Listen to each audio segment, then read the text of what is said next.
So this is it, guys. Change that whole block, the new cells and shiny. Replace all the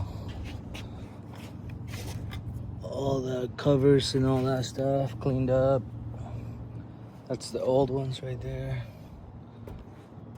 And I'm just gonna put it all back together, but it looks like it's almost done. Got it all back together. Got the cover. Well, not the cover yet. I just got the bottom part. I just got to put the cover. But everything's all done.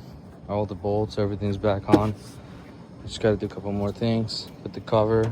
This has to always go in there.